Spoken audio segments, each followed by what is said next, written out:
Good morning, everybody. I hope I'm audible. Thank you, Dr. Cutter. Thank you, Dr. Blessed. So I'm Yogesh. I run a company called Buffalo Extraction Systems.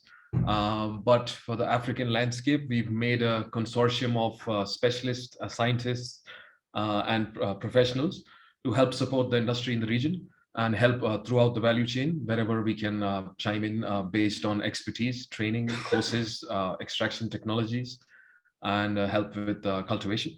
This is just our journey. Our footprint is in US, Europe, Africa, and India at the moment. Our partners here are Pharma Connect, Shwana University of Technology, Cybernetic Technologies, and Buffalo Extraction Systems, and the CSIR Institute. I think Dr. Blessed spoke about this. I'm going to just briefly overview on industry expectations. We saw the market crash due to COVID, and that it was pretty hard for the world markets in the cannabis space. We do see Africa fueling growth in the next 5 years, provided the legislation provides the right direction. And I feel South Africa could be the linchpin of the continent, because the continent looks at South Africa for all the technology and the expertise in the space. So I think the growth approximate, as I was seeking, was approximately 25 to 28% for the Western market. A lot of this fueling for the dry bud has already started off with countries like Lesotho. Malawi has been on it. South Africa has started exporting a lot on that end. We see that to increase, and with the kind of landmass, the kind of labor, and the kind of weather patterns that are there here, it is looking very good, provided the legislation supports. Okay. So just speaking of the value chain and how we can help and what kind of opportunities lie ahead. The value chain for everybody on the call here or via Zoom is basics being cultivation, processing that may involve testing, extraction, novel formulations, and I think there's some synthetic production research as well at this point. There's consumer product development on ends of pharmaceutical products, nutraceuticals, and recreational products. And finally, distribution of these products via e-commerce, dispensaries, shipment, and logistics. Where I really see the gap within South Africa, as Dr. Blessed also had mentioned, is when I visited the expo in Cape Town, a majority of these products are being cultivated in South Africa, whereas the bud gets exported to another country in overseas, and then we import the oil for the recreational market as well as the pharmaceutical market for the majority of it. So my question to everybody on the call is, we've got to be working together as to how we can keep this money within South Africa and work towards development of entrepreneurs, cultivators, testers, technicians, engineers, and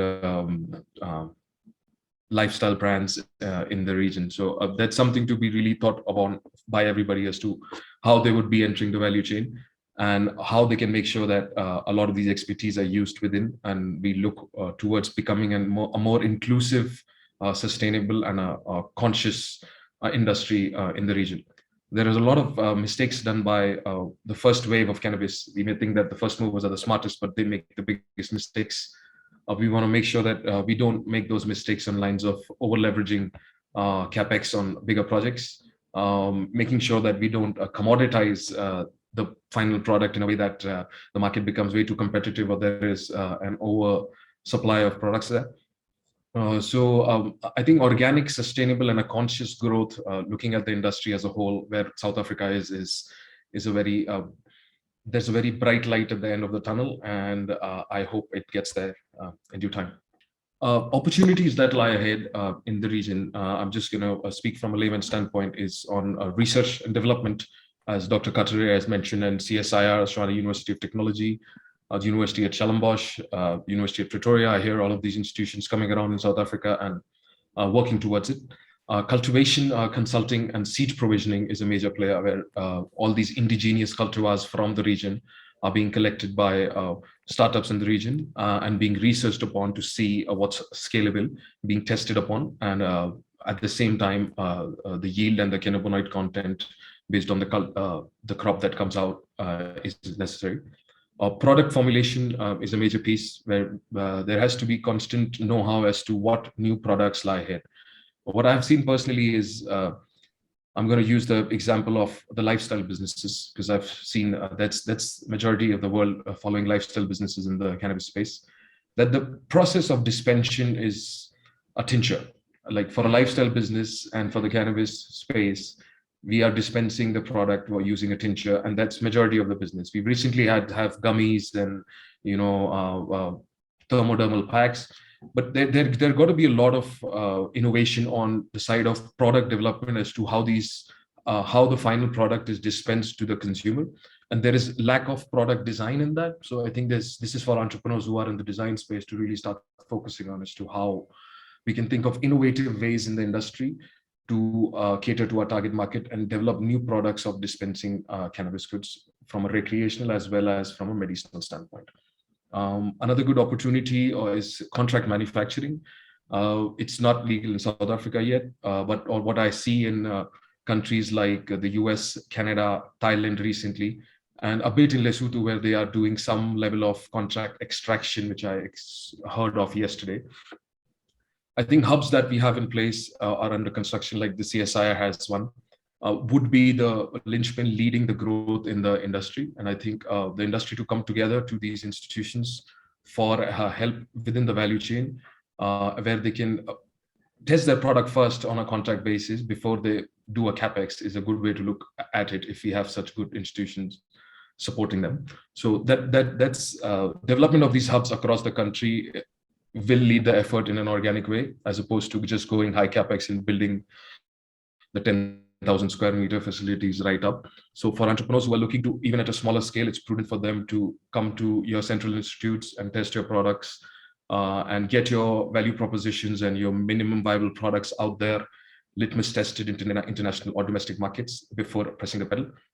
Training is another aspect in the value chain, where this value proposition of training in the African continent for different kind of human capital within the value chain, be it for growing, be it for extraction, be it for technicians who are running these machines, be it for post-processing, be it for product development, there is a huge gap. So any of those trainers, subject matter experts within their own fields, be it you don't have to be an engineer, even economics or business students can come down and start building propositions on lines of training. So that's a huge gap I see. And I see some institutions coming forward, but in order to get jobs, I feel training from institutes, private organizations, or to get more people involved in the industry is going to be key. This is the first one, being some other value propositions for the MBAs out there that have, hey, small entrepreneurs, medium-sized entrepreneurs. I know the big ones have higher MBAs and they've got their business teams right up. But I feel vision alignment, business planning, research on return on investment, MVP analysis, value proposition analysis, your target consumer, the psychographics of your ideal consumer, be it a B2B or a B2C business. These are some essential services that business graduates can be providing to people in the cannabis industry. For all the mechanical engineers and equipment makers like myself, we've got facility design and URS formulations, turnkey equipment, procurement and supply. It's just not supply, but people who have the expertise to procure, come around with an end-to-end integrated product based on the need of the client to take the product from seed to sale is an essential service, still with a gap in the industry. Installation and commissioning, documentation as per EU GMP is kind of the buzzword in the industry right now. Not many people are adhering to it, but I think South Africa is leading the effort, as most of the consultants are already based from South Africa. So to get your products out there to the West and within South Africa or to Europe, I think for the export market, EU GMP has been 21 CFR and EU GMP are the norms and compliant authorities that need to be, equipment and facilities need to be validated upon. Very important. Yeah, I'm just reiterating for the business guys, these are some value propositions they can be working upon, and we could see that as an entry point into the industry, even without being a technician or engineer, is doing project plans, working on regulatory approvals for the legal guys here, investor financial plans, feasibility reports, MVP analysis, and ROI. I'm just going to give like a very, very basic here for the processing piece. Is from seed to sale here. The pre-processing consists of milling, drying, extraction. There are essentially 4 technologies: solventless, hydrocarbon, supercritical CO2, and cryo or ambient ethanol. I can get into details or questions if anybody has on any of the extraction technologies. I'm happy to answer. I'll leave my contact. Post that is winterization, and then for purification purposes, distillation and isolation if required. What gets out of this is either a broad spectrum, a full spectrum oil, isolate, or a distillate. And majority, 100% of the products in the cannabis industry, be it for pharmaceutical, recreational, or nutraceutical, are based, the raw material would be the same oil. The standards may differ based on technology. A lot of the times, the pharmaceutical industry, CO2 is the gold standard, but we've seen that for recreational and OTC and the well-being industry, a lot of the players are using cryogenic ethanol as an extraction method. Things to consider if you are moving from, I know we are at a very growth organic industry where everybody's focusing on the cultivation side of things. Hence, I'm listing down certain aspects if entrepreneurs are trying to get into extraction. Some major things to consider before getting into extraction or spreading yourself too thin on that end is, what kind of biomass do we already have? Is it standardized? Do we have the right applications in place to make sure that the yield is consistent across? What's the demand in the market, be it domestic or export? Do we have off-takers in place? That's a key challenge, as I heard in the last presentation by Dr. Blessed. And I think seeking off-takers and then working towards forward integrating to extraction would make complete sense. For use of technologies, whether food-grade ethanol is readily available, or are you okay with a high OPEX or high CapEx on the carbon dioxide, if that's easier for you in the region? And budgeting, obviously, as to what would the whole project look like based on capital expenditure and running expenses in the region that you are planning in. GMP compliant, defining SOPs, KRS for your guys, and ATEX compliance is the standard norm which should be followed by all. Any vendors you're working with in the region, be it for growth, for cultivation, extraction, post-processing, product development, or sales, I think some key aspects to look at when you're choosing vendors is complete handholding. Their product should be global. If it's equipment, it should be all the EU GMP, CS, ASME, and global standards applied. There has to be integrated intelligence. I met a lot of companies at the expo in Cape Town where there was they had integrated intelligence throughout the value chain. So they would essentially integrate your greenhouses to the yield of the crop, and there was data logging and business intelligence as to how or what better steps can be taken based on the data. And the same could be integrated with your extraction technologies to ensure there is no efficiency loss, and further data logging for better recipe management and what extracts are doing well in the region, and based on your target market, could be some business intelligence there. So I was quite amazed as how the technology guys are playing in the cannabis industry, and it's important for all of us to make use of that available technology in South Africa. After sales support is another aspect when you're choosing vendors. I think that's all I had. But just on an ending note, I think thank you, Dr. Carteret, thank you, Dr. Blessed, for having me here. I look forward to the conscious and the inclusive effort that we have going on at the CSIR, and I'm hoping that leads the industry here, and looking forward to the partnership. I can take any questions, if anybody. Thanks, everyone. This is Joe speaking. I want to address the issue, and I think this relates to extraction in the country. We've seen in the US, as we use the 2018 FAR bill and the proliferation of CPE products within the US market, it's quite substantial. A lot of this is based on that distinction the regulator in the region makes around dietary supplement and food standards. Absolutely. And we've talked about acid standards as well earlier. One of the contentious points, I suppose, is that with the medical regulator in South Africa, the focus is very much on a clean pharmaceutical, like a CFR 210, 211 interpretation. And I don't see how that would support the rest of the industry outside of pharmaceutically authorized products with dossiers and marketing authorizations. So this has been a point that's gone back and forth with the regulator, specifically also with LRAD, because if we're going to enable the economy and we're going to enable entrepreneurs, there needs to be an appreciation for that equipment doesn't necessarily have to have like 316 contact with stainless points. You know, it's got to be a food standard, perhaps. And I think this is something that it's more of a comment, but I suppose it's probably relevant as a question, because we can't really build the agro-processing side if we're going to keep holding to these SAPRA pharmaceutical standards for every single product that touches cannabis. And I think this is maybe just, I don't know if you got points on that, because I've seen that as a stumbling block in terms of just opening a broader economic opportunity.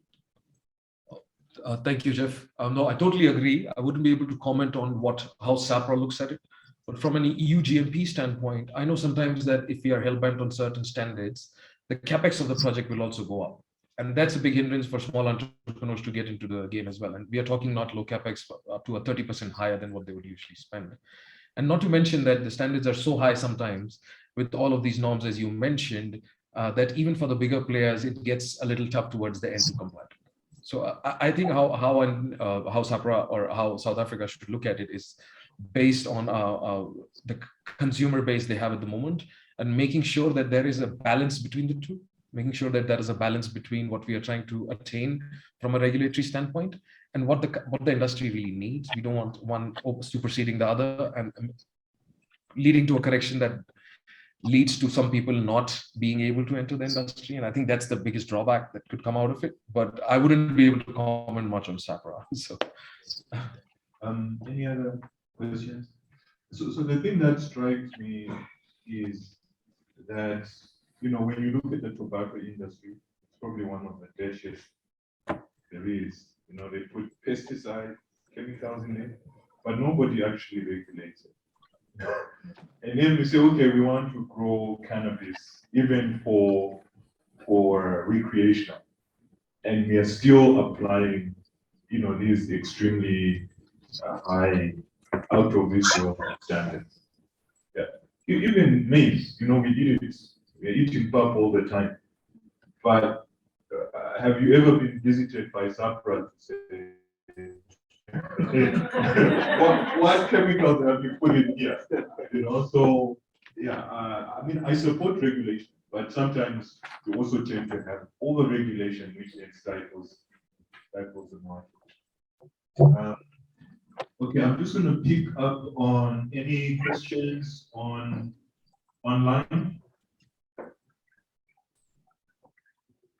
All right. I think what we will then do is let's have a break, because when you're on Zoom, you never have a tea break.